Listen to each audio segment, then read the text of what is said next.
Aparte del indígena, que ya les describí yo, que ese vive de caza y pesca, ¿no? Pero aparte de eso había el Kamba que vivía con un patrón y que además tenía su pequeña propiedad. Y el manejo ecológico que tenía esa persona de su propiedad era admirable. Hay cuadros que muestran, hay cuadros de Armando Jordán, por ejemplo, y hay canciones que lo dicen también, ¿no es cierto? De que el Kamba ganaba unos pesitos trabajando para el patrón, pero tenía su chaco, así se llama, su chaco, con su pauichi y con su cambita, ¿no? Eran más o menos unas 4 o 5 hectáreas en las que sembraba para la autosuficiencia. Y ahí él tenía mucho cuidado, conocía la cuestión ecológica. Sembraba plátano, para su plátano que necesitaba para comer, sabía dónde era la tierra y hasta dónde y cuánto tenía que ser de yuca, sembraba yuca, ¿no es cierto? Sabía y respetaba mucho los árboles frutales porque comía fruta, ¿no? En todas esas propiedades que hay todavía, algunas de 2 hectáreas, uno ve por San Lorenzo, pequeñas propiedades de cambas tradicionales que eran ya criollos, no son indígenas, no era un mayoreo, no era un guaraní, era un camba, lo que se llamaba el camba, que era un mestizo ya, ¿no? Pero agricultor de subsistencia, ¿no? Ese típico camba con su bigotito y que fumaba, con su sombrero de sao, que hay todavía algunos, ese, por intuición y por tradición, tenía un manejo de su pequeña propiedad ecológica, pero era una unidad de producción y tenía sus gallinas y tenía su pauro, tenía su pequeño pauro donde se juntaba el agua. Él entendía cómo funcionaba el agua en su propiedad y donde veía que iba el agua, cavaba un poco más y ahí tenía agua que se juntaba para la época. Y como había agua, tenía unos patos, ¿no? Y después estaban las gallinas. Los árboles frutales los mantenía y los cultivaba porque comían sus hijos, sobre todo la manga, la palta, la chachairú. Eran árboles apreciadísimos, no lo cortaban, eso lo preservaban por 2 motivos. Primero, porque se comían, y segundo, porque debajo de la sombra de ahí prácticamente estaban todo el día, porque su casita era pobre. Todo el día estaban debajo de la chachairú, debajo del palto, una sombra fresquísima. La vida de ellos era debajo de un árbol, el árbol era su casa, ¿no? Entonces, obviamente, ahí no hay problema, no había conflicto con el medio ambiente, ¿no es cierto? No tenía que utilizar ninguna sustancia química. Ecológicamente, eso era un buen manejo, era interesante. Eso se está perdiendo, ese camba típico con su propiedad, con su chaco, que se llamaba su chaco. Y ha llegado a las grandes empresas, y en muchos casos, por ejemplo, los han sacado, porque estos cambas no tenían papeles. Porque en la reforma agraria se entraron, pero no terminaron de hacer el trámite de los papeles para que le den a este camba. Tenía que firmarlo el presidente de la República. ¿Cuándo le iba a firmar para 2 hectáreas, 3 hectáreas que tenían? Nunca hicieron papel. Todo el mundo sabía que el terreno ese de don fulano iba no ve que del mojón ese al otro mojón y donde está el chachairú, ese, nadie iba a discutir que eso era de él, nadie. Llegan las grandes transnacionales con abogados, con papeles, todo, y empieza. La gente intuye y se da cuenta que su mundo está desapareciendo. Se da cuenta que si no es ahora que aprovecha, va a ser después. Se da cuenta que históricamente lo van a desplazar. Se da cuenta que el mundo este no es ya su mundo, ¿no? Es como una cultura bajo ataque, ¿no? Una cultura bajo ataque, una cultura bajo ataque, una cultura bajo ataque, una cultura bajo ataque.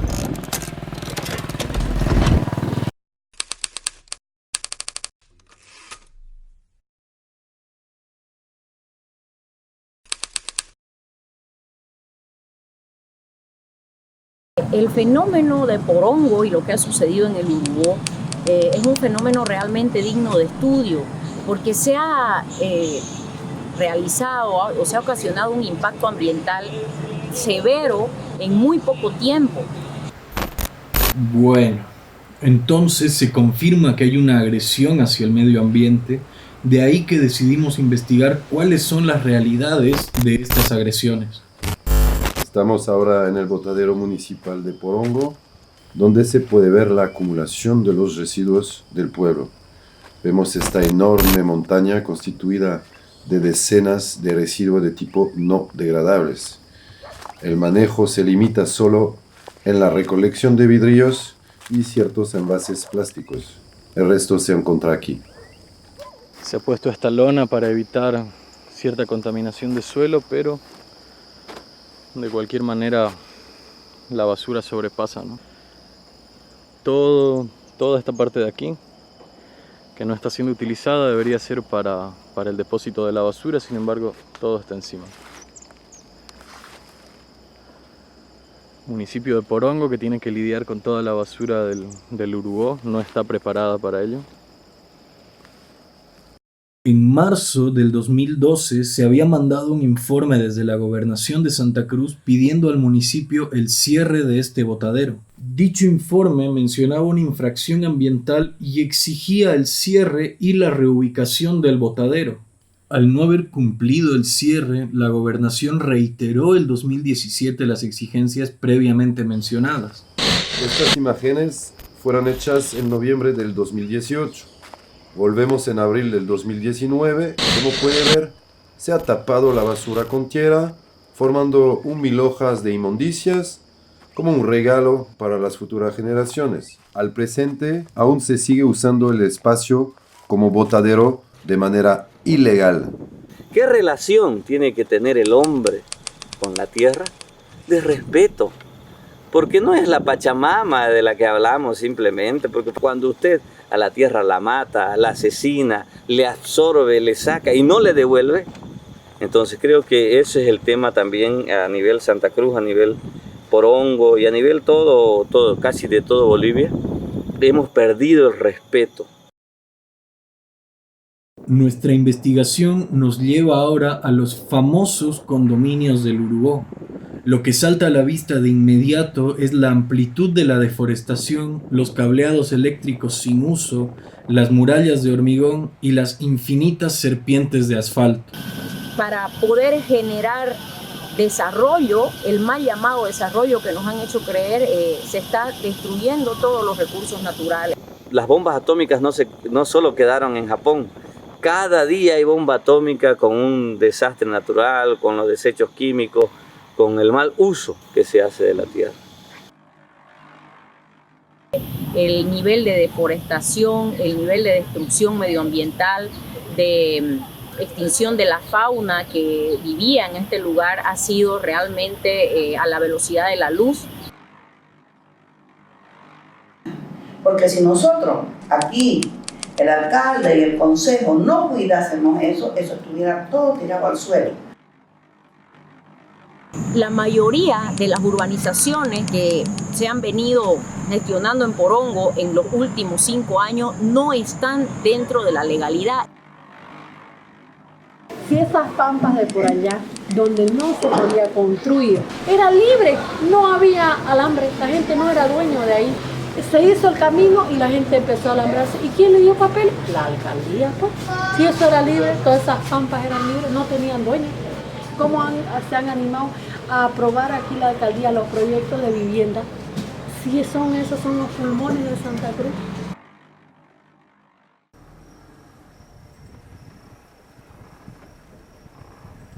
Otra de las preocupaciones consiste en la construcción del megaproyecto de la llamada carretera bioceánica.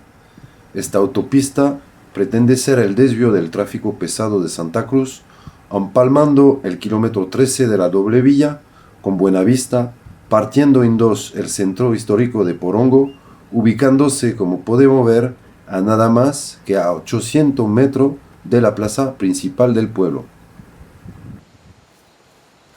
Estamos en una de las zonas ya anexadas para este fin, comprobando que el ancho de calle es de 60 metros en zona rural y de 30 metros en el radio urbano. Aquí vemos la extensión de lo que será la carretera con sus debidos estaques ya acomodados para iniciar la construcción.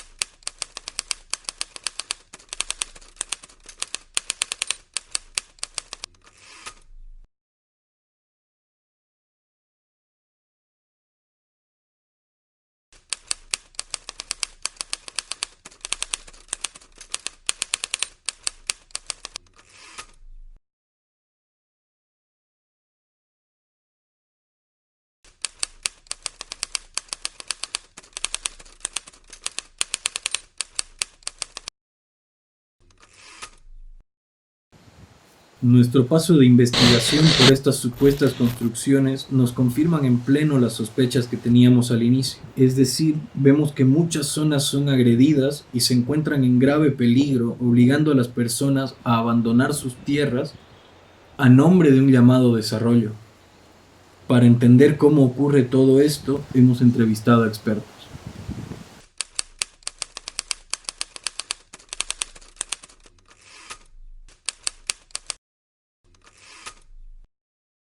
Insisto que hay un sistema que es el que no quiere, que se opone, silenciosamente se opone a que...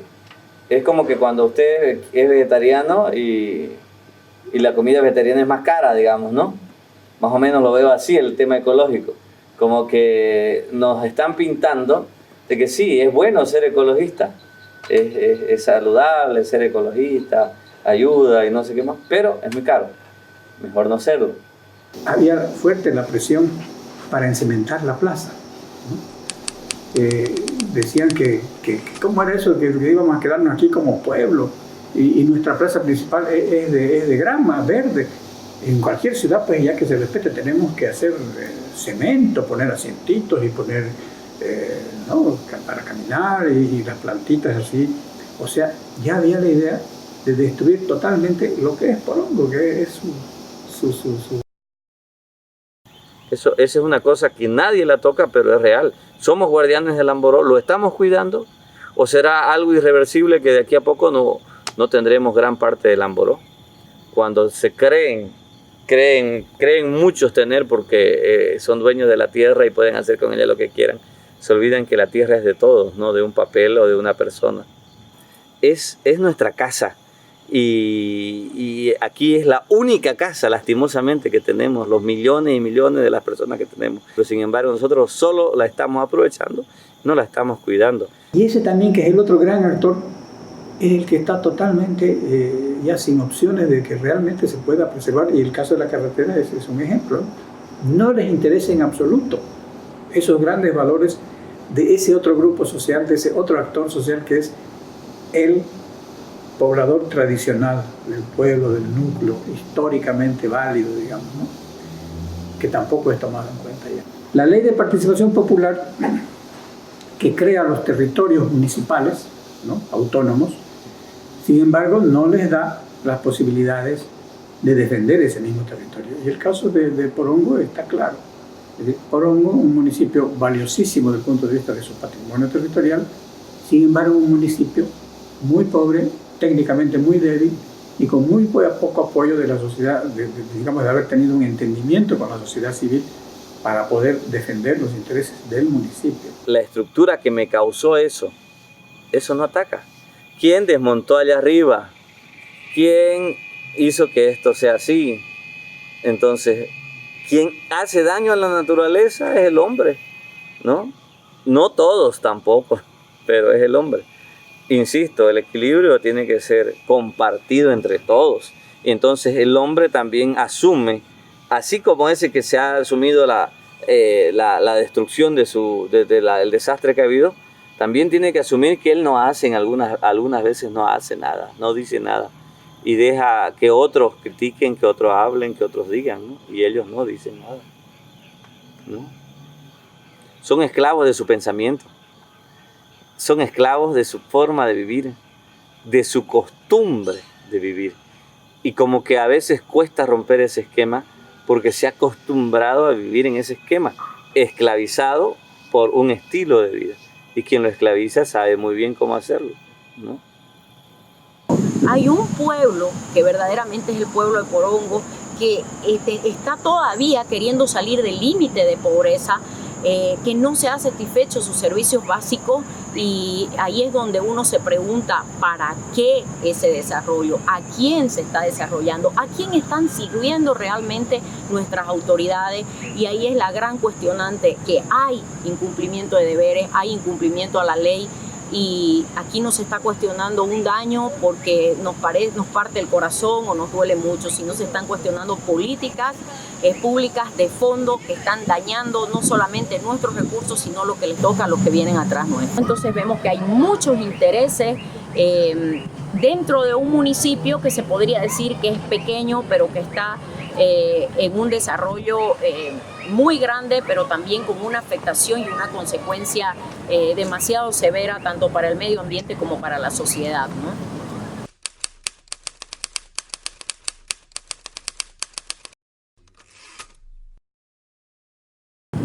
Una cosa muy interesante aquí son los actores que están involucrados dentro de esta problemática que ha generado, que no es solamente problemática ambiental, sino es una problemática también social. Y entre ellos podemos ver que ha habido una fusión de actores, porque aquí vemos, por ejemplo, diversos colores de partidos políticos, que oficialismo, oposición, pero sin embargo ahí, cuando hay intereses económicos de por medio, están fusionados por esa misma causa. Entonces vemos aquí una alianza entre actores políticos, de oposición, del oficialismo, el empresariado privado, las grandes empresas dedicadas al rubro inmobiliario, actores también de la administración pública, tanto como municipal, como también otros actores de la administración nacional, que eso es lo que llama también muchísimo la atención, porque tenemos también a un ministro de gobierno involucrado directamente en esta problemática o directamente en todo lo que sucede allí, y también tenemos a un ente gubernamental muy fuerte como es el INRA, que es un actor fundamental. Entonces tenemos los actores de esta problemática de Porongo, se podría decir que está en el nivel nacional del Estado, a través del Ministerio de Gobierno, a través del INRA.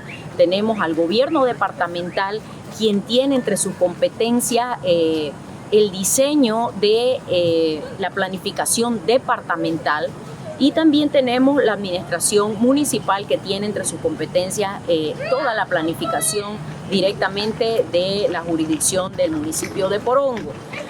Luego están los actores empresariado privado, y luego los actores políticos, como mencionaba, ¿no? Entonces vemos que hay muchos intereses.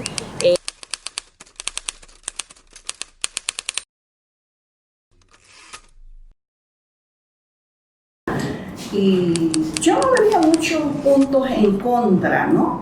Quizás, tal vez, como todo progreso, como en todas partes del mundo, siempre el progreso trae un poco también, no de tantas cosas buenas, ¿no? Pero aquí nosotros como consejo le vemos lo más positivo que lo negativo, porque no porque digamos nosotros afectemos, vamos a dejar también de hacer proyectos importantes, ¿no? De que sí, aquí, por ejemplo, en este municipio, el alcalde realmente se ha encargado de hacer reforestar donde la gente ha deforestado.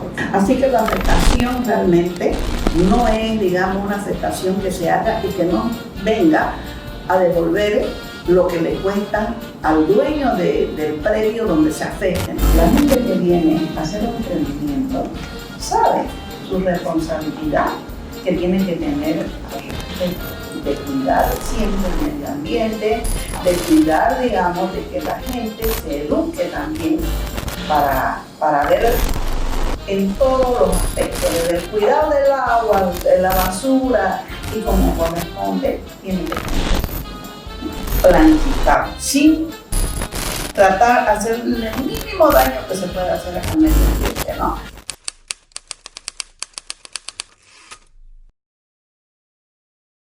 El capital inmobiliario internacional se ha jugado en los últimos 10 años en este experimento que llaman la burbuja inmobiliaria, ¿no? En algunos casos revienta esta burbuja, en otras no. Están jugando eso y nosotros somos simplemente las fichas, ¿no? Las fichas de un ajedrez que se mueve a una escala mucho mayor. Que aquí se han vulnerado leyes, es decir, se han cometido ilegalidades, hay responsabilidades administrativas, hay responsabilidades penales de gente que está a cargo de la administración de los gobiernos municipales. El fenómeno de Porongo y toda la afectación del Urubó también ha develado una característica de la sociedad cruceña en general. Santa Cruz y su gente se comporta como si adquiriera un silencio cómplice cuando la problemática es interna, cuando la problemática es a nivel Santa Cruz. Nadie habla del impacto del agronegocio en Santa Cruz, nadie habla del impacto que ha causado las grandes urbanizaciones en el Urubó, porque lamentablemente seguimos teniendo la mentalidad de pueblo chico y tal vez seamos un pueblo chico porque el dueño de la constructora es amigo de mi papá y el día de mañana me puede beneficiar con algo, o porque no quiero tener líos con él porque es vecino de mi amiga o pariente de mi mujer. Entonces lamentablemente en Santa Cruz tenemos ese problema y lo mismo sucede con las instituciones también, las instituciones establecidas formalmente en Santa Cruz.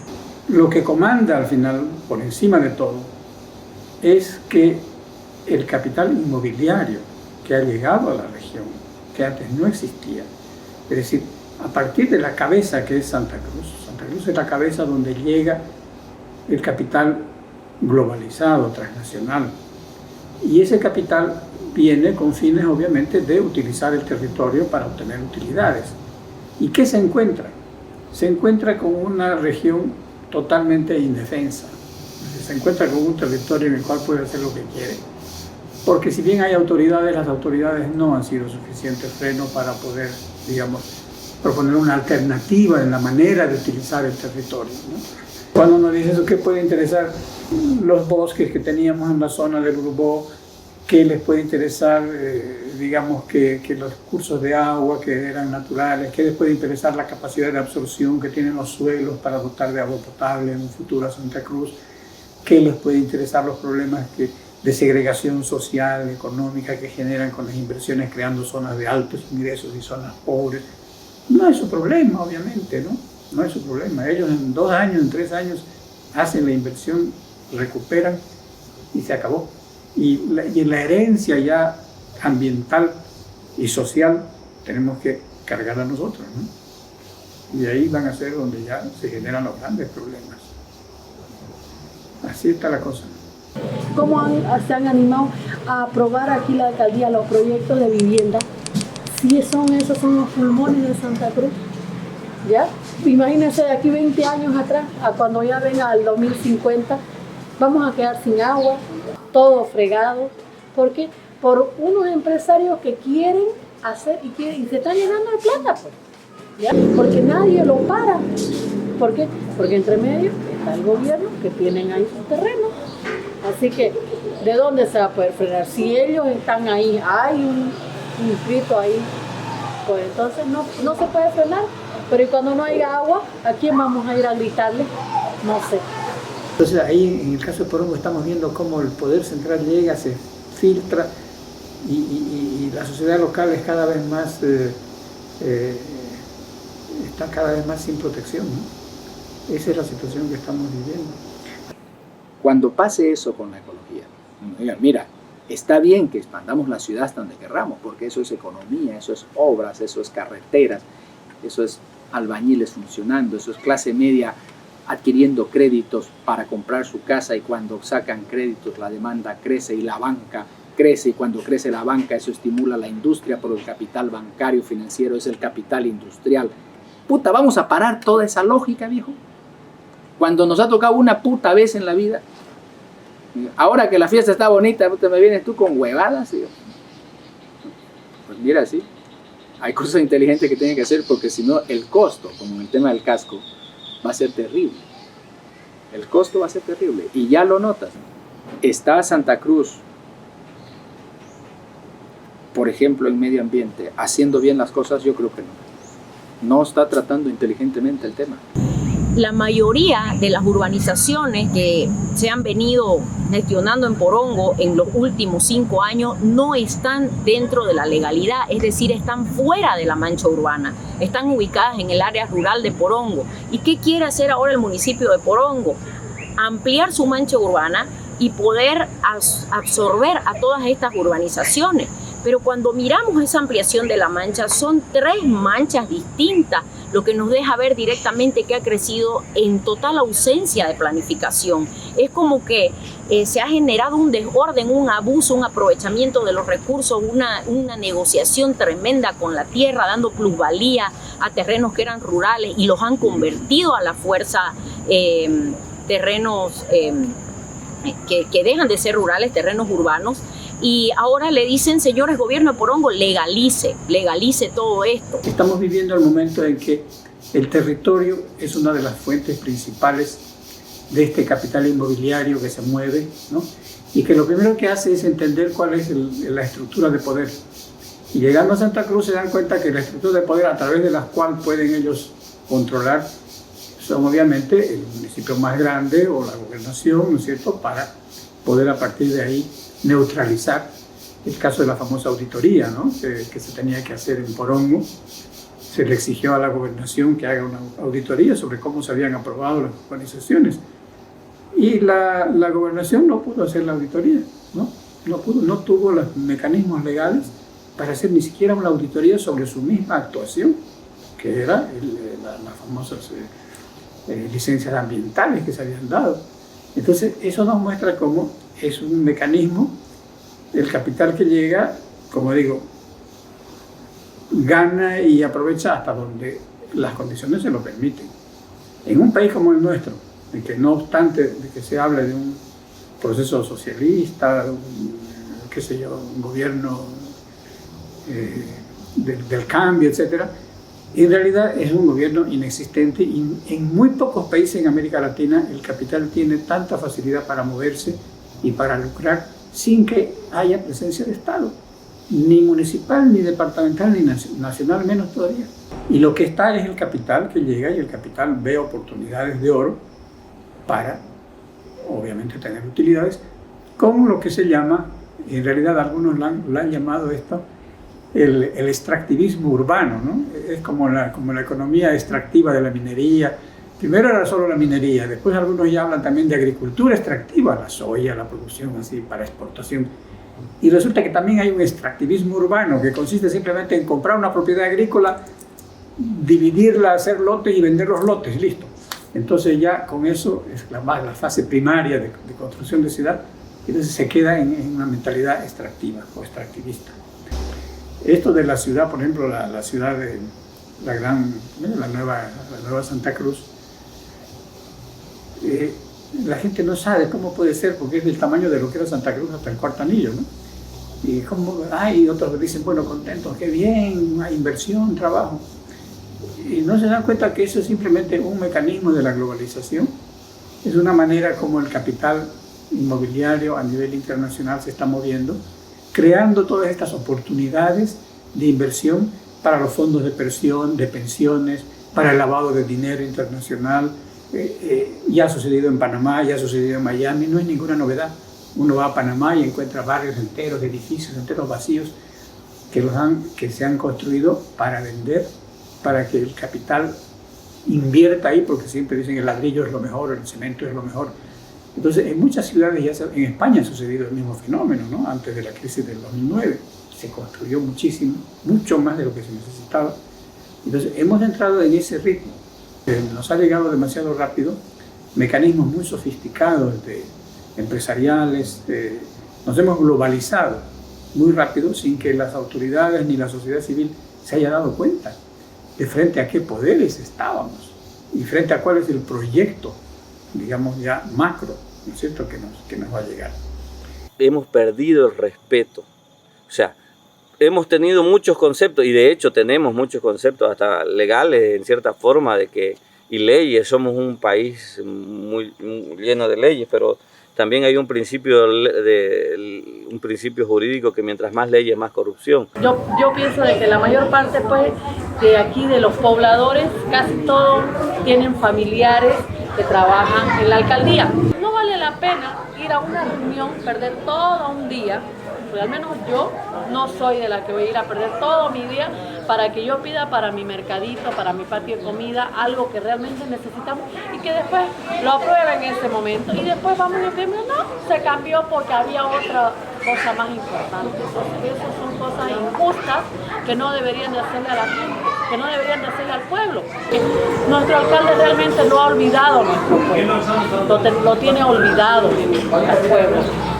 Han seguido la línea, pero acentuando, ¿no es cierto?, esta lógica extractivista, esta lógica de desprecio absoluto del tema ambiental. Bueno, los parques, las reservas naturales están prácticamente abandonadas, ¿no? Según datos que yo he tratado de obtener y que los he publicado en un artículo reciente, ¿cierto?, solo el 10% de los costos que significan preservar los parques naturales está aportando el presupuesto nacional. El 90% tienen que recaudarse fondos privados, hacer esfuerzos, etc. Los parques ya carecen de guardaparques. Y finalmente el propio vicepresidente ha declarado y ha dicho que este tema del desarrollo sostenible es una idea gringa, ¿no es cierto?, es una idea de los gringos. Hay cosas que se pueden hacer específicas para que la repartición de la riqueza, para que el cuidado del medio ambiente, para que los derechos sociales, para que los derechos políticos mejoren para más cantidad de gente. La respuesta inmediatamente es sí. Y por eso digo que tienen que ser cosas inteligentes.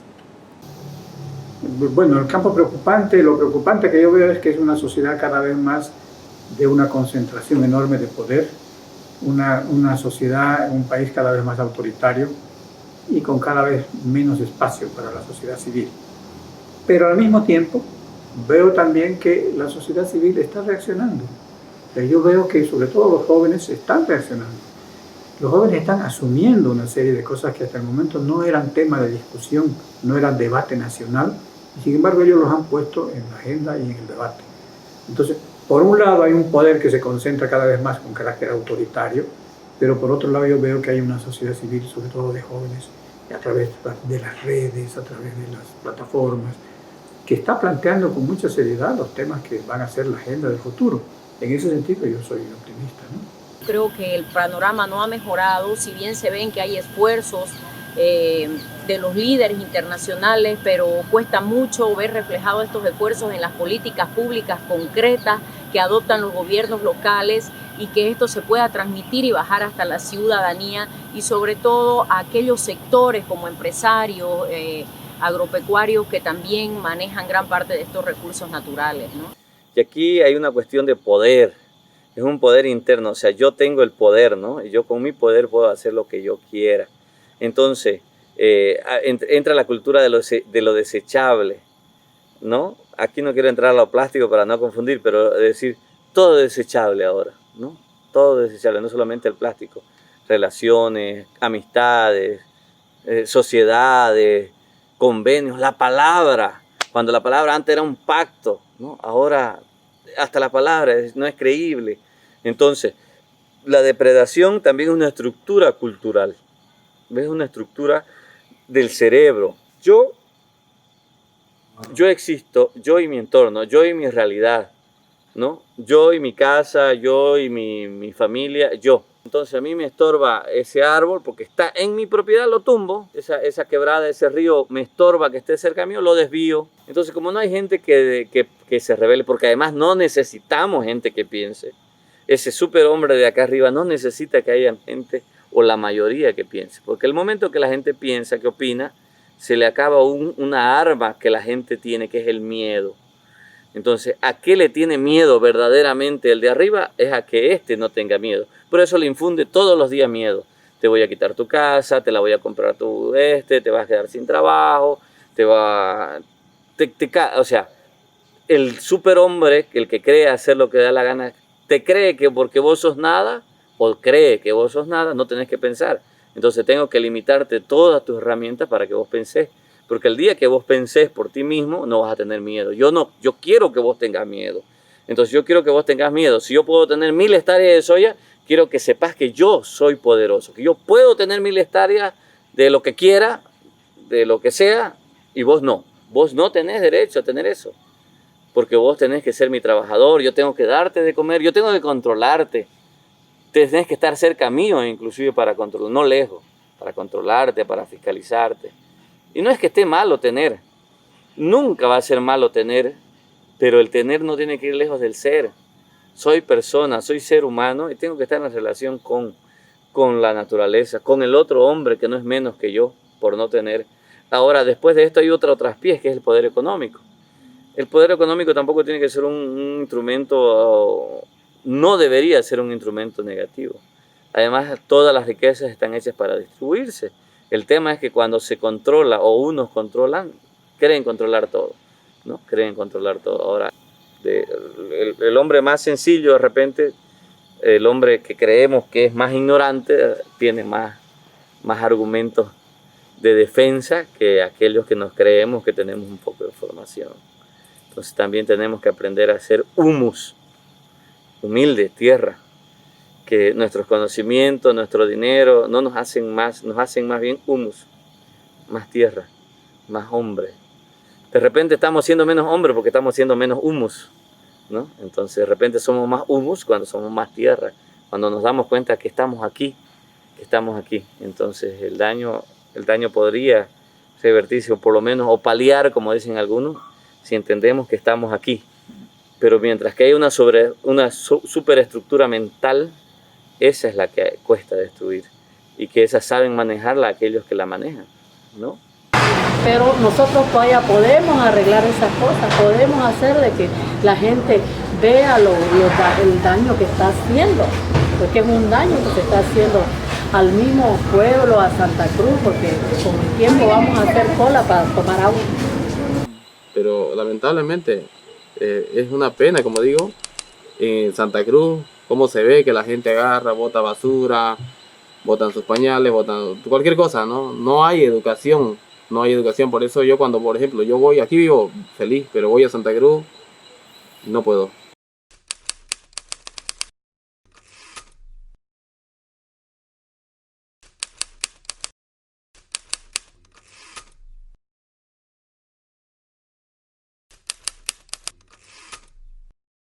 Y la educación que está tan mal, pues no hay, desde el niño ya aprende tantas cosas malas, porque no hay la educación familiar. Ya nosotros los padres hemos dejado de educar a nuestro hijo, ya el hijo ya hace lo que quiere, como decimos. Entonces, ¿qué vamos a exigir si nosotros como padres no damos una buena educación? Si tuviéramos un poquito más de conciencia, de 2 dedos de frente, haríamos algo para que esa escuela en la tarde sea un instituto técnico, para que los muchachos vengan ahí a aprender alguna cosa. O sea, no estemos hablando de que hay pobreza, de que hay flojera, hay negligencia. Eso es lo que yo veo. De repente el papá campesino espera que el hijo ya esté un poquito maduro para que sea su ayudante, ¿no? Chaco, ir a trabajar, vamos, generar algo más. Creo que eso espera, ¿no? Más que pensar, yo voy a mandar al colegio, a la universidad o profesional. Como padre, como madre, de la casa empieza la educación. ¿Y quién complementa el maestro en la escuela? Con la enseñanza. Así es. Digamos, hay papás que son alcohólicos y no le dicen a su hijo, anda al colegio, hacer tu tarea, estudiar, salir profesional. Yo quiero que seas médico, que seas carpintero, que seas plomero. O sea, hay muchos temas aquí, digamos, en este lado, que no podés, digamos, vos tasarlo como en un papá, digamos. Por ejemplo, mi madre o mi padre, digamos, es médico. No va a tener la misma, ¿qué te puedo decir? El mismo interés del hijo decir, puta, mi padre es médico, yo voy a salir más que mi padre, pero voy a ser médico, voy a estudiar. ¿Me entendés? Entonces es otra visión, porque si yo lo veo a mi padre tirarse una botella de whisky o beber su alcohol con agua, puta, yo voy al colegio y decir, ah, si mi padre es alcohólico, voy a hacer los mismos pasos.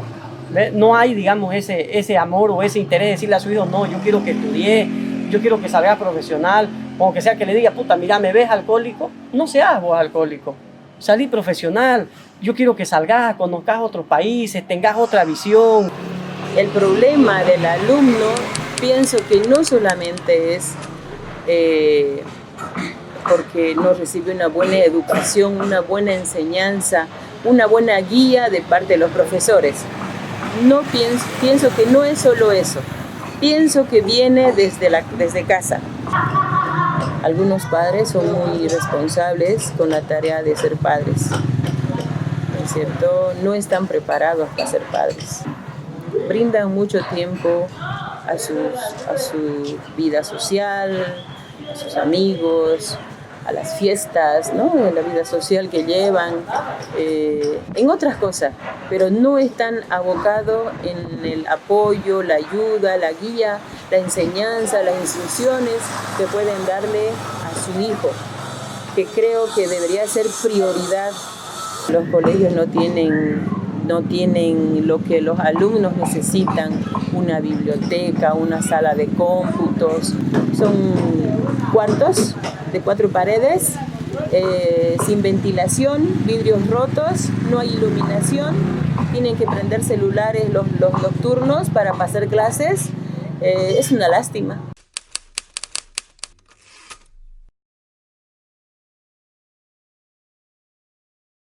A veces las juntas no funcionan para el desarrollo de estos centros educativos, de estas escuelas, ¿no? No actúan. ¿Por qué? Porque a veces agarran a personas que trabajan en la alcaldía. Entonces no se sienten, no piden las mismas mesas directivas o la presidencia de la mesa directiva no pide porque en fin de caso no puede ser juez y parte, ¿no? Hay que hacer una revolución en el tema educativo porque esa es la clave para cualquier transformación de cualquier país. Con el sistema y el nivel educativo que tenemos en Bolivia es imposible hacer cualquier proceso de cambio, de transformación, de avance. Si algo es secantemente centralista en este país es la educación. Es decir, la educación en Bolivia depende del ministro de educación, o sea, de un señor que está a 5.000 metros de altura, 4.000 metros de altura con respecto al lugar donde estamos, ¿no es cierto? Y que desde ahí decide toda la política económica de un país tan diverso y tan extenso como es este país. Tú vas a una unidad educativa pública fiscal, como te digo, es una reja con candados, te abre la reja el regente. Ese regente normalmente tiene algún arma contundente en la mano, tiene palo, algo en la mano, ¿no es cierto? Claro, yo voy y le digo al director, ¿y qué rol juega ese señor? ¿Qué regente? No, pues me dice, ¿y quién va a controlar la disciplina aquí? Esa es la realidad en Bolivia. O sea, la realidad hoy en día exige innovación, exige creatividad, ¿no es cierto?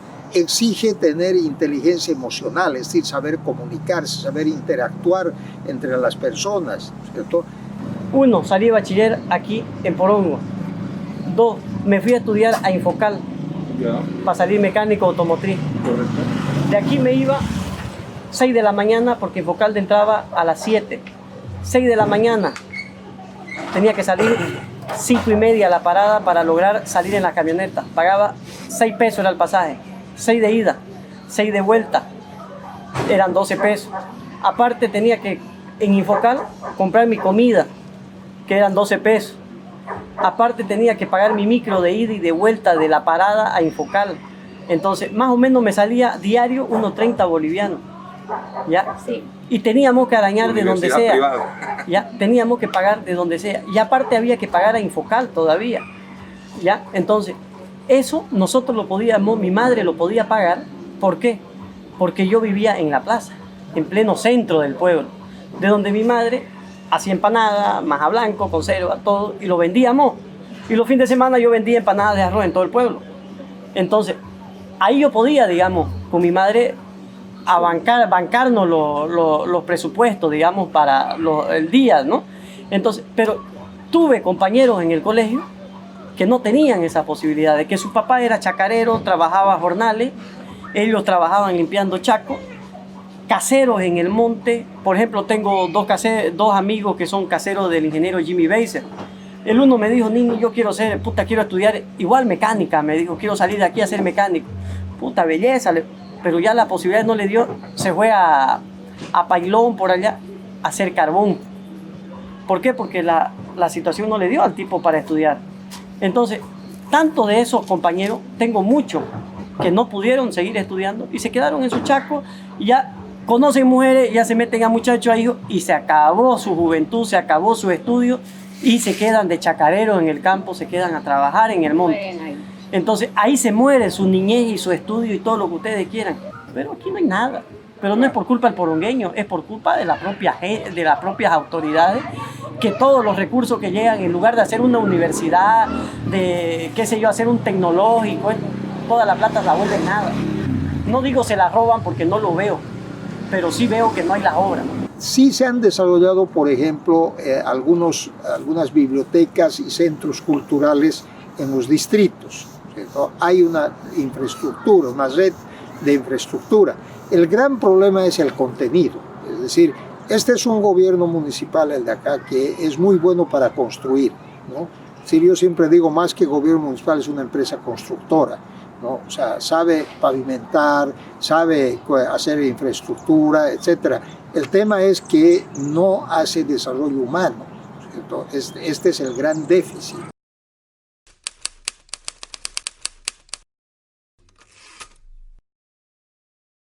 Bueno, el tema de la educación en Bolivia es que lleva un atraso de al menos 2 siglos, ¿no? O sea, sigue siendo el sistema pedagógico de fines del siglo XVII, del siglo XVIII, es decir, de la época de la Revolución Industrial, donde había que homogenizar a los estudiantes, a las personas, porque esto es lo que demandaba la Revolución Industrial, es decir, todo lo que es la producción en serie, etcétera, demandaba que todos hagan las mismas operaciones repetitivas y por tanto el sistema educativo estaba orientado a esto, ¿no? En realidad la educación se universaliza a raíz de la Revolución Industrial, que es cuando se requiere, digamos, obra de mano con cierta calificación, con cierta preparación. El sistema educativo boliviano es bajo ese concepto. Pues tenemos que hacer que las personas respondan a un mandato, ¿no es cierto? O sea, que en este caso es el profesor, los padres de familia y más tarde serán los gobernantes, etcétera. Es decir, ese es el concepto que predomina en nuestro gobierno. Entonces, una vez que generemos, ¿por qué está centralizado? Porque tienen la tonta idea de el actual régimen de que van a reproducir el sistema de gobierno a través de la educación, es decir, que los muchachos van a pensar igual que ellos, ¿no es cierto? Y por tanto tienen que controlar qué tienen que pensar. Ni siquiera los directores departamentales de educación tienen potestad para absolutamente nada. Recientemente, ahora a principios de año, han sacado una resolución, la primera resolución del Ministerio de Educación es que está prohibido que cualquier institución, llámese fundación, asociación, lo que fuera, no puede entrar a ninguna unidad educativa en Bolivia. No puede entrar, está prohibido el ingreso a la unidad educativa, ¿no? Y como que uno va a una unidad educativa y lo primero que se encuentra son grandes rejas, con grandes candados, con cadenas, etcétera, ¿no es cierto? Porque claro, tienen a los muchachos presos ahí, ¿no es cierto? Bajo este sistema, ¿no es cierto?, autoritario que es el sistema educativo. Se sigue pensando que hay unos que saben y otros que no saben, es decir, los profesores saben y los estudiantes no saben. Por tanto, los que no saben tienen que escuchar y repetir lo que saben, que son los profesores. Es decir, no hay una educación horizontal donde todos sabemos. Lo que pasa es que, claro, no todos sabemos las mismas cosas. Este atraso del sistema educativo, esta homogenización de las personas, en este caso desde la niñez, desde la primera infancia, etcétera, está adornado con una serie de rituales, ¿no? Que van desde al inicio de clases. Todos deben estar formados, todos deben tener el mismo color de uniforme, de ropa, todos deben cantar el mismo himno, todos deben tener una actitud cívica ante la iza de la bandera. Es decir, son estos rituales, ¿cierto?, que respondían a una época, como digo, ¿no es cierto?, y que hoy en día ya están absolutamente fuera de la realidad. Estamos pues realmente en una época arcaica, atrasados, ¿no es cierto? Es decir, no tiene sentido rituales, menos en un país como el nuestro, que es un país con una bajísima autoestima, precisamente por la historia que tiene Bolivia, ¿no? Entonces, pretender que a partir de los rituales venidos de la historia, de días históricos, de fechas cívicas, etcétera, vamos a mejorar los niveles de autoestima, es todo lo contrario. Es decir, sería preferible quizá que los estudiantes no revisen la historia del país, porque es una historia de pierdeguerras. Es decir, hemos perdido todas las guerras que podamos imaginarnos, ¿no es cierto? Y sin embargo todavía tenemos un ejército que es un ejército de pierdeguerras, ¿no es cierto? Es decir, probablemente elevaríamos la autoestima, por ejemplo, si eliminamos el ejército, que no tiene ningún sentido, fortalecemos el tema educativo con estos recursos, como hizo, por ejemplo, Costa Rica, que tuvo esa visión de hacerlo, y le damos este nuevo enfoque pedagógico a la educación. A partir de ahí probablemente podamos sí desarrollar una mejor autoestima de nuestra población. La falta de sensibilidad con el entorno, con el medio, con la naturaleza, con las personas en situación de desventaja o con los propios animales, etcétera, yo creo que es nuevamente el resultado de la formación, de la educación. O sea, lo importante no es, ¿no es cierto?, cómo yo interactúo con el medio en el que vivo, con el medio ambiente, con la naturaleza, ¿no es cierto?, cómo yo tengo sensibilidad porque estoy tratando entre seres vivos. Es decir, la naturaleza no es muerta, es viva igual que el ser humano, ¿no es cierto? Si estoy interactuando con otras, con mis pares, con mis iguales, etcétera, yo creo que esto está mostrando, como digo, esta falta de formación de la parte emocional de las personas, ¿no es cierto?, de la inteligencia emocional.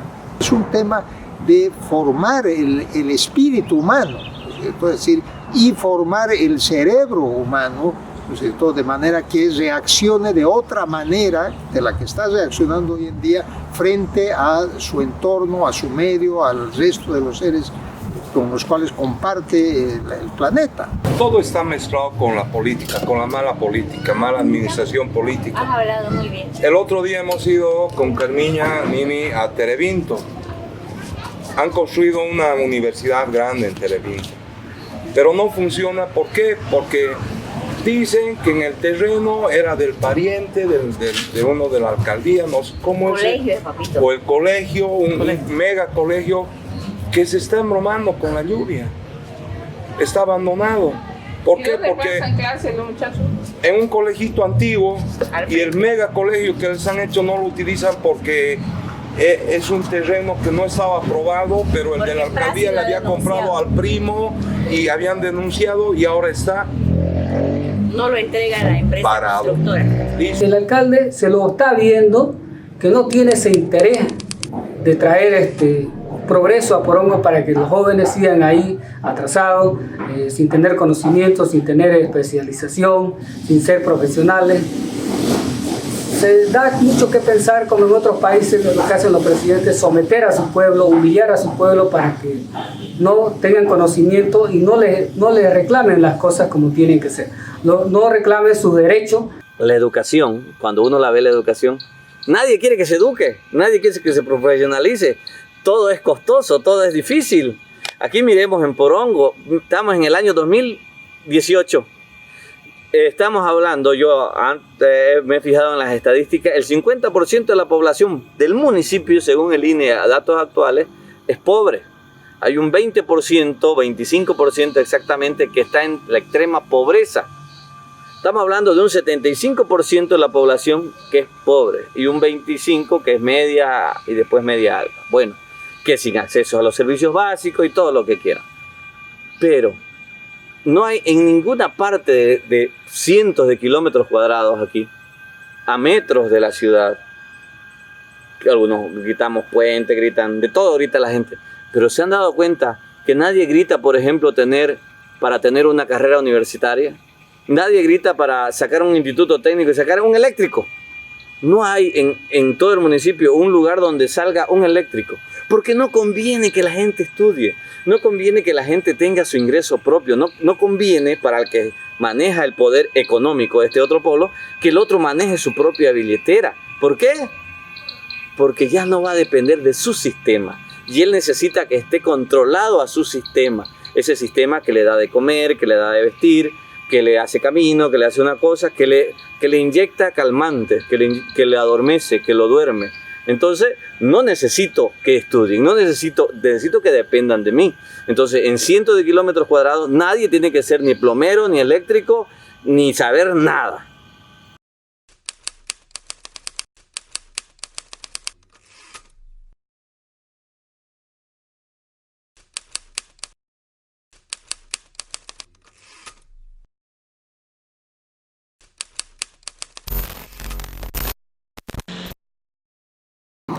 El alcalde, pues realmente en el tiempo que yo estoy aquí lo he visto muy pocas veces. La verdad no podría decirle la verdad porque él no vive acá, vive en Santa Cruz. La verdad no sabría decirle porque no lo conozco. ¿Dónde estará? No sabemos.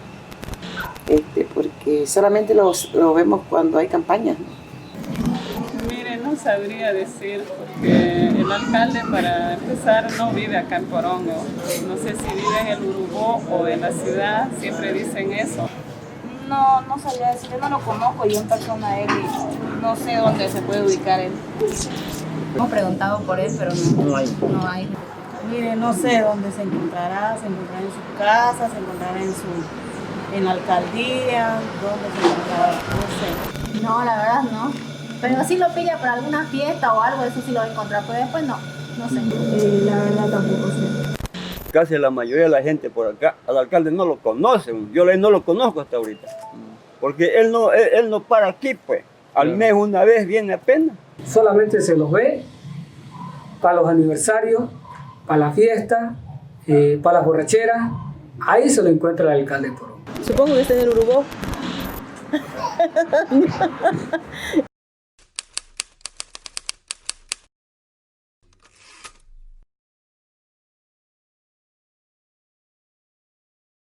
Tendría que pensarse y proyectarse Porongo sin dañar el medio ambiente, sin dañar lo verde que tenemos y hacer las cosas,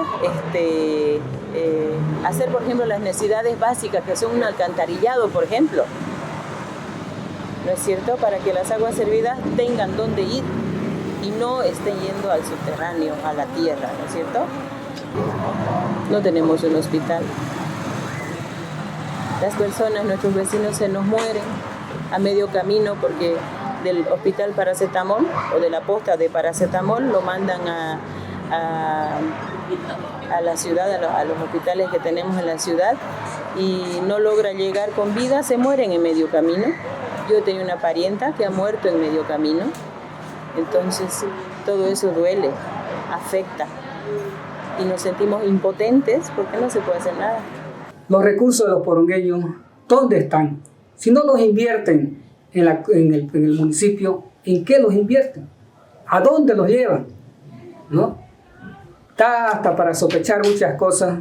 Uno cree que esa persona va a cumplir sus promesas y uno apoya, pero uno apoya con el pensamiento de que todos vamos a ganar, de que el pueblo va a ganar. Lo más horrible del mundo cuando le das poder a esa persona cuando te das cuenta que has apoyado a una persona ambiciosa, egoísta, una persona que solamente piensa singularmente, ¿no es cierto?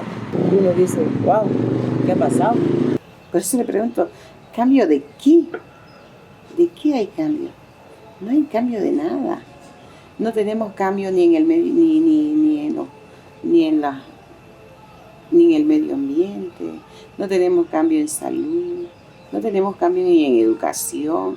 Estamos en lo mismo de hace unos 10 años. Que el alcalde no es ciego. El alcalde no es ciego. Las autoridades no se preocupan por el pueblo, no se preocupan por el porongueño, no se preocupan por los trabajadores, por la frutera, no se preocupan por los turistas que vienen al pueblo, que son los que nos generan recursos. Me dijo uno de los concejales que yo haga una carta y que haga firmar con los vecinos reclamando el por qué no se había iniciado los trabajos en el Chaupa, y le dije, no voy a hacer firmar nada. ¿Por qué? Porque todos en mi barrio da la casualidad que trabajan en la alcaldía, da la casualidad que todos los afectados por la quebrada trabajan en la alcaldía, y cuando quiera hacerlo firmar no van a firmar, porque si firman ustedes los votan. Porque cada concejal tiene su grupo de gente que mete a la alcaldía, y ustedes agarran y revisan a ver quién firmó y agarran y lo votan. Voluntad es lo que tiene que haber, como decía hace un momento, y eso es lo que el alcalde de Porongo no la tiene. Hay presupuesto en el municipio de Porongo, hay presupuesto en el gobierno central, solo hay que ejecutarlo, solo hay que solicitarlo y saber distribuirlo en el municipio. Me río de que si el poder está al servicio de la gente. El poder es la gente. El poder, el demos, el griego demos, pueblo, kratos, poder. Entonces, ¿quién es el poder? Es la gente. Entonces, eso es hablando antropológica, filosóficamente. Debería de ser así. El poder lo tiene la gente, ¿ya? El otro es el que está a nuestro servicio, al que la gente le delega su poder sin que lo tenga el otro. El otro no tiene nada de poder. El otro es un empleado, es un esclavo del poder real que es el pueblo. Eso nos lo dejó la Revolución Francesa. Yo no estoy repitiendo esquemas mentales o revolucionarios. No es revolución.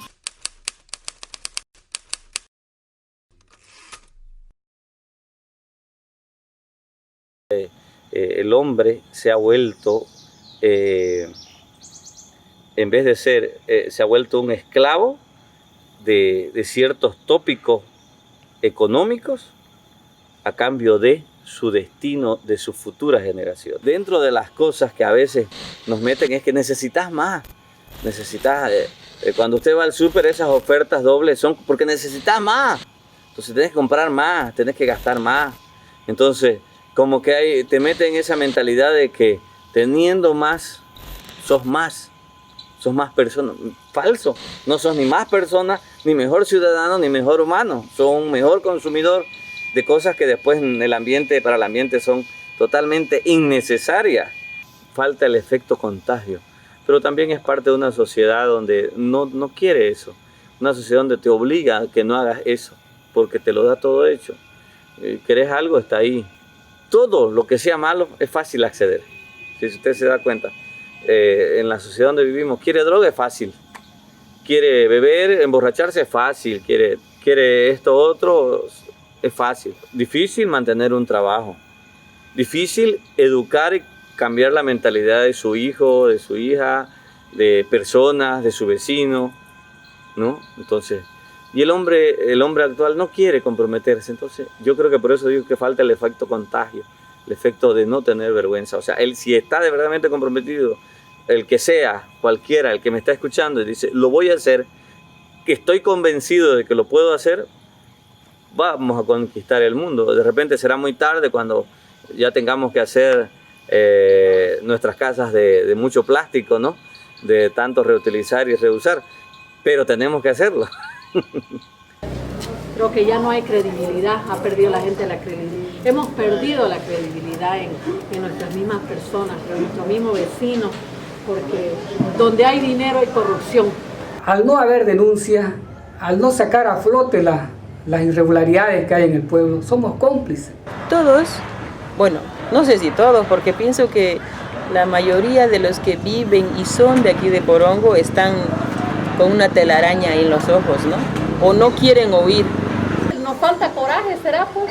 Eso será, que nos falta coraje para poder enfrentarnos. Imagínense, si nosotros a las autoridades los hemos puesto por nuestro voto, ¿por qué no los sacamos si nosotros los hemos puesto? El hombre a veces pareciera que no está midiendo aún o no se ha dado cuenta, sobre todo en esta zona, en Bolivia, no todos se han dado cuenta de la capacidad de destrucción que tenemos.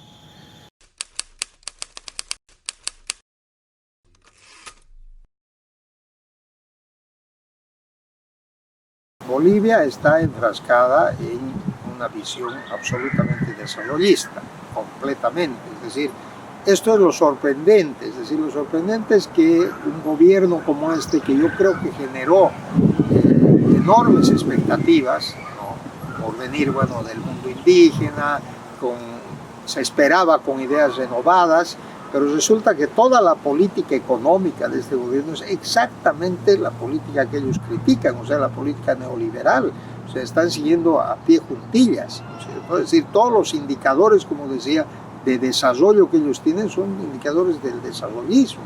El concepto de desarrollo, que ha sido muy manipulado en estos últimos años, que generalmente en los países eminentemente capitalistas, y en la mayoría de los países del mundo se basan en el PIB, el Producto Interno Bruto, cuando ya muchos actores o muchos países que ya han pasado por grandes consecuencias y desastres naturales se han dado cuenta que este desarrollo no es sustentable, que este desarrollo a la larga genera grandes pérdidas, no solo económicas, sino pérdidas en afectación a la vida humana, a la calidad de vida, en afectación al medio ambiente. Y ya vemos países como Singapur, como Bután y otros lugares donde ya no miden el desarrollo en función al PIB, sino en función a la felicidad de sus habitantes y en función a otros parámetros que hacen que realmente nos planteemos hacia dónde vamos. El concepto de desarrollismo es el que coloca el tema macroeconómico por encima de cualquier otra variable, ¿no es cierto? Es decir, primero definimos, ¿no es cierto?, qué vamos a hacer con el PIB, qué vamos a hacer con la balanza comercial, qué vamos a hacer con la balanza de pagos, cómo vamos a controlar la inflación, cómo vamos a... o sea, los indicadores macroeconómicos, definimos eso y luego vemos, bueno, y ahora, dado esto que está ya definido, ¿cierto?, ¿qué queda para hacer educación, para hacer salud, para el tema ambiental, para el tema, etcétera, etcétera? Es decir, hay que colocar el ser humano en el centro. Pensar, por ejemplo, como piensa el actual gobierno, ¿cierto? El actual gobierno hasta ahora ha seguido la línea de siempre. Seguimos el mismo modelo, seguimos siendo un país exportador de materias primas no renovables, ¿no es cierto? Seguimos la misma lógica, pero dicen ellos que están avanzando y van a avanzar hacia la industrialización, ¿cierto? Estamos fuera de época. Si deberían enterarse que la revolución industrial ha sucedido hace 2 siglos, que no vamos a poder competir nosotros en el tema de si vamos por el camino clásico de la industrialización. Es decir, no es que vamos a competir con el mundo, no vamos a competir con los vecinos.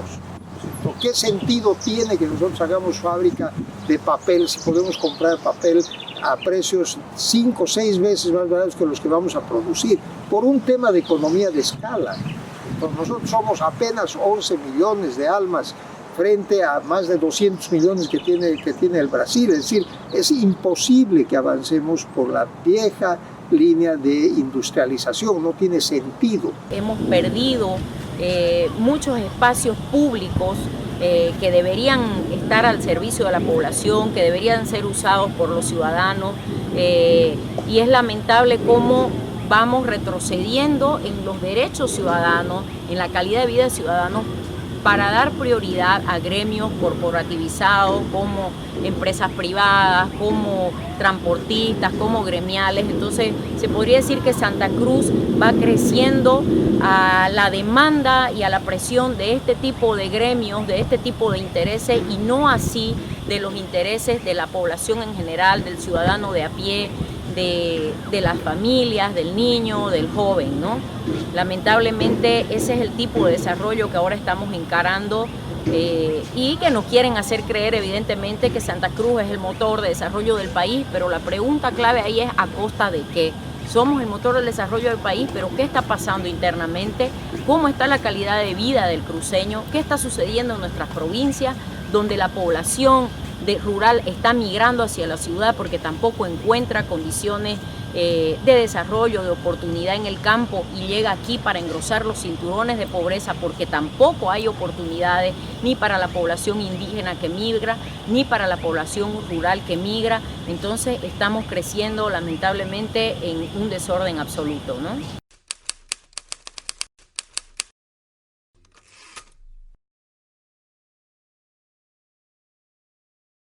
Mira, creo que la palabra poder un poco es una palabra vacía, ¿no?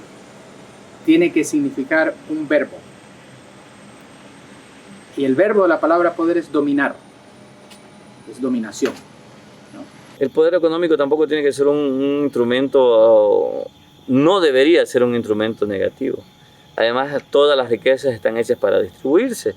El tema es que cuando se controla o unos controlan, creen controlar todo, ¿no? Creen controlar todo. Ahora, esa destrucción va ligada a ciertos ejes de poder, que no es uno solo, son muchos ejes de poder, sociales, culturales, ¿no? Políticos, de todo eso, y que esos son los que cuesta romper, y la gente se ha acostumbrado a ello.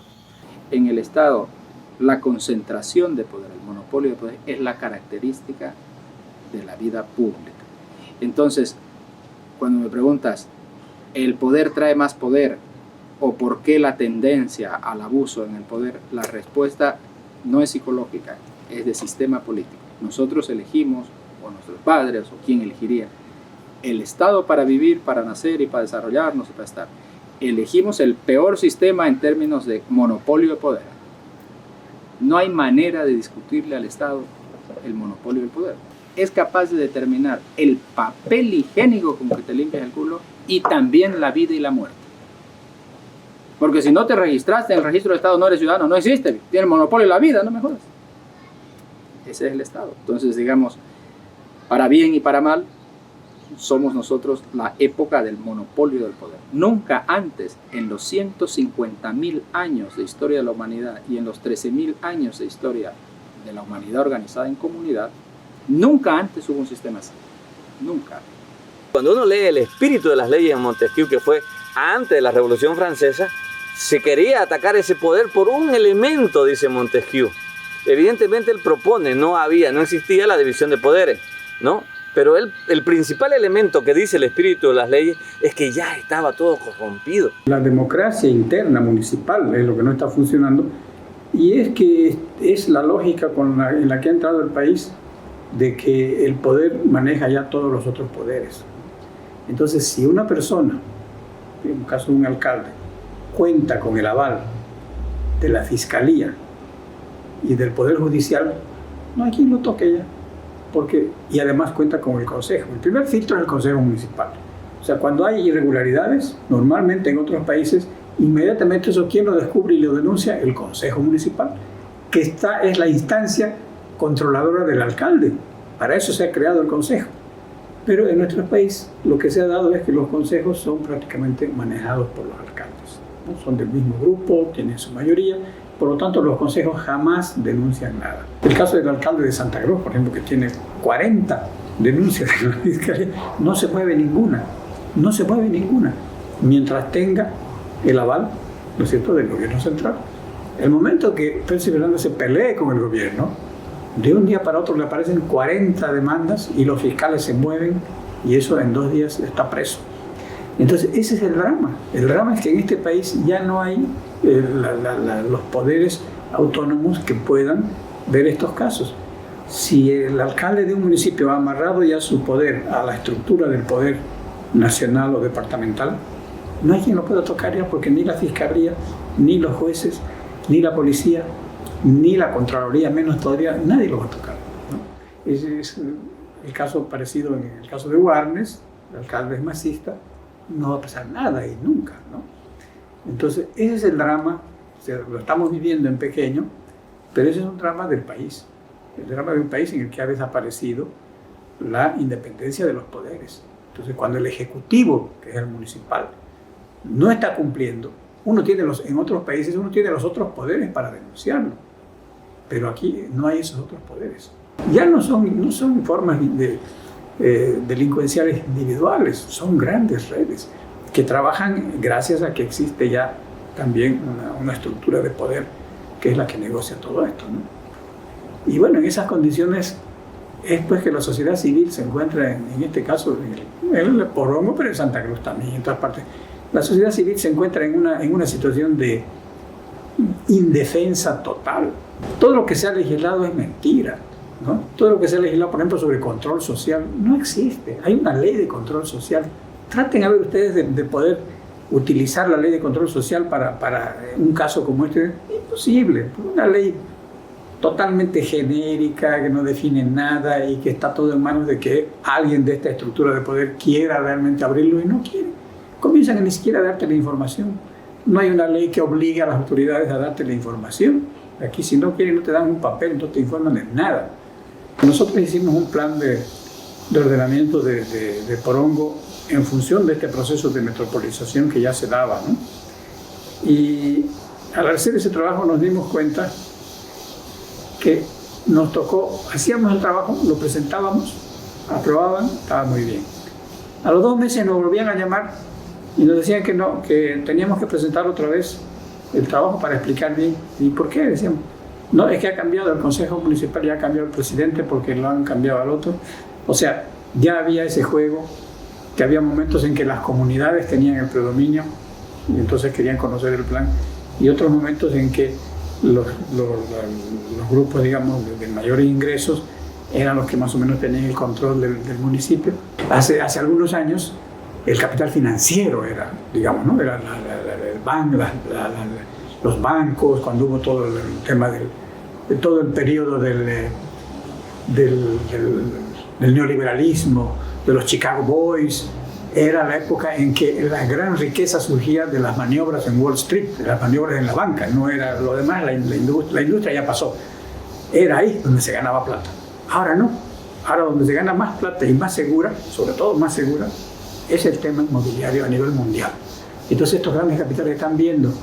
¿Y han visto a Santa Cruz? Sí. Reúne todas las condiciones, nadie va a molestar. Entonces, toda tu visión del mundo ya no es. Porque ellos perciben este mundo de afuera, ¿no? Lo ven. Cuando llegan los domingos y llega la gente de Santa Cruz en sus vehículos 4x4 o en bicicletas de lujo, etc., se dan cuenta que esa es la fuerza, esa es la presión, ese es el poder. Entonces su cultura, su modo de ver, su modo de vivir y sus valores han perdido. O sea, se dan cuenta que están perdiendo. Y que el poder económico y político que está unido al dinero, o sea, es todo un sistema, ese es el que está haciéndose cargo del territorio. ¿Por qué el mundo actual, en términos del modelo de desarrollo o en términos del modelo de dominación, el modelo económico, el modelo social, político, no tiene una voluntad de cambio? Era la pregunta. Bueno, porque la voluntad está siempre ligada a los intereses, está ligada a la racionalidad, no está ligada a un razonamiento moral. El sistema no funciona así, no funciona sobre la base de las buenas intenciones. La acción, las cosas que se hacen motivadas en la moral y los afectos, no son las cosas que mueven el mundo, no son las cosas, y no estoy hablando de moral, estoy hablando de que ese es el modo de actuar en la racionalidad moderna, estoy hablando de la modernidad. Todo el moralismo de cualquier tipo de cambio que se sugiera, no solo que es inútil, sino que es perjudicial para el cambio. Entonces, cuando se sugiera un cambio al capitalismo o al sistema de dominación, tiene que ser un cambio realmente inteligente, porque si no, lo que vas a hacer es decir una tontería.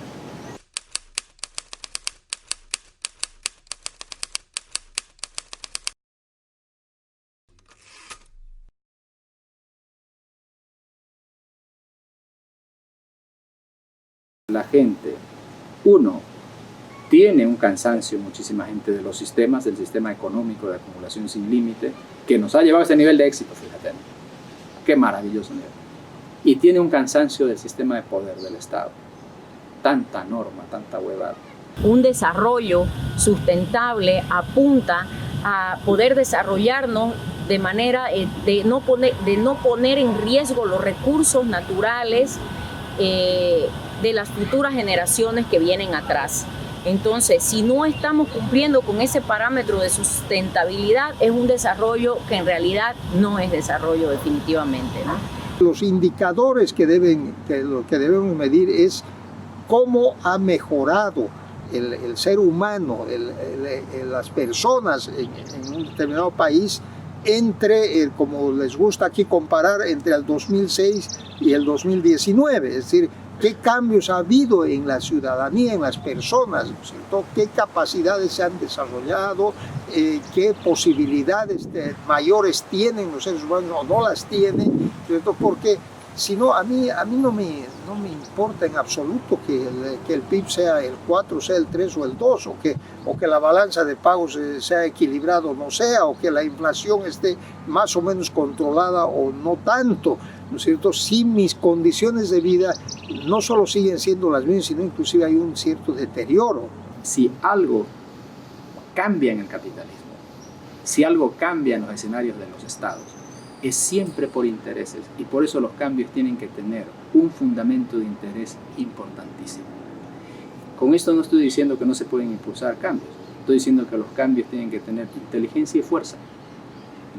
Es decir, eran absurdas las movilizaciones y los reclamos de los chalecos amarillos, claro que eran. ¿Qué valor tenían? Carajo, hasta que te pararon las ciudades. En ese momento tienen fuerza. Oye, a esos cabrones hay que recibirlos y no nos van a parar el sistema. Es decir, que no sean una reflexión moral. Que tengan su reflexión moral si les da la gana, pero que tengan sobre todo fundamento de interés y de fuerza, que es como actúa la modernidad. El gran problema de la modernidad, fíjate, de la mentalidad moderna, es que una vez muerto Dios, la modernidad consiste en eso, ¿no? En que la razón impera en las relaciones y la fe la dejamos de un lado. Se muere Dios. El gran problema de la modernidad es que nunca perdió, nunca se destetó, nunca cortó el cordón umbilical con lo divino, con lo mágico, con lo fantástico. Entonces, muerto Dios, encontramos el moralismo y encontramos las ideologías. Es decir, hay grandes explicaciones mágicas y fantásticas, la igualdad, la libertad, el nacionalismo, el socialismo, grandes explicaciones mágicas que van a orientar nuestra vida.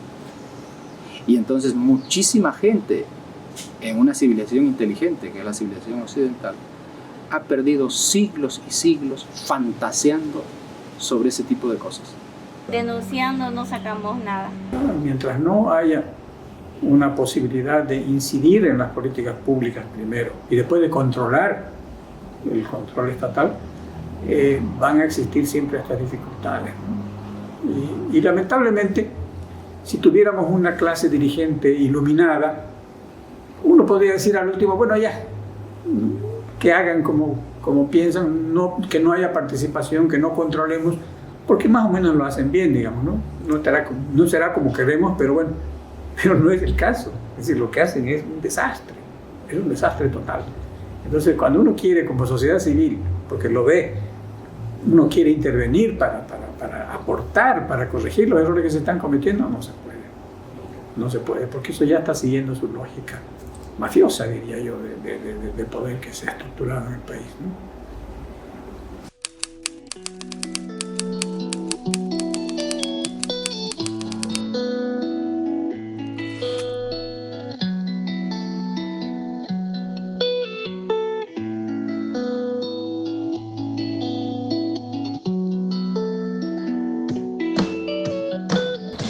La ciudad existe solo para lujo y explotación, dominación.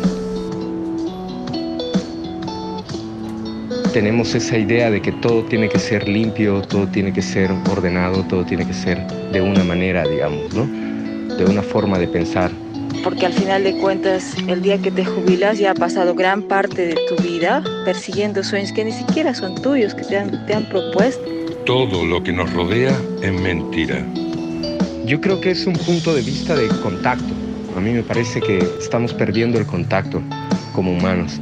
Nos hemos olvidado ese contacto que tenemos con la naturaleza y eso nos está volviendo lo que somos. Creo que hemos olvidado que el humano es un jodido animal salvaje y sociable. Considero la ciudad como una abominación, sus habitantes como enfermos. Yo creo que no hay humanidad, hay mucha competencia e individualismo.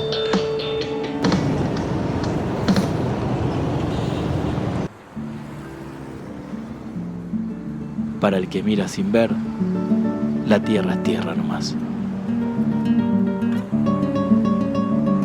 A menudo escuché que en la vida real el progreso estaba en la ciudad, considerando el resto del mundo con atrasados. Tú decides o eliges quedarte a sostener ese sistema antinatural con tu energía y entregando tu vida, o formar parte de la vida misma, integrada a la naturaleza y al cosmos.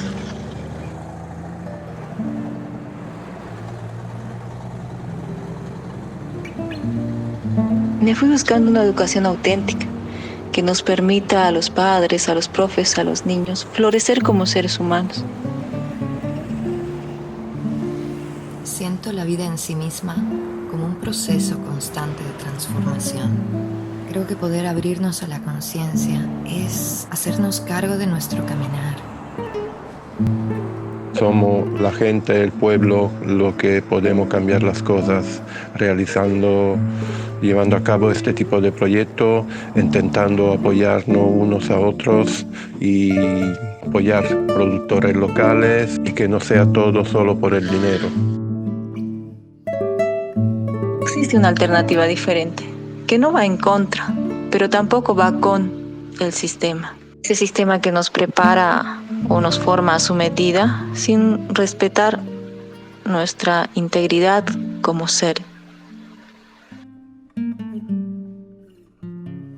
En la ciudad se vive muy apresuradamente. En cambio, acá en el campo tenemos nosotros todavía ciertas pausas para poder admirar el nacimiento de la luna, la salida del sol, cuando canta un gallo, cuando rebuzna un burro, cuando canta o grita una oveja o una cabra o bufa un buey. Todas esas cosas que te llenan el espíritu, te llenan el alma, de saber de que estás en el campo, rodeado de la naturaleza,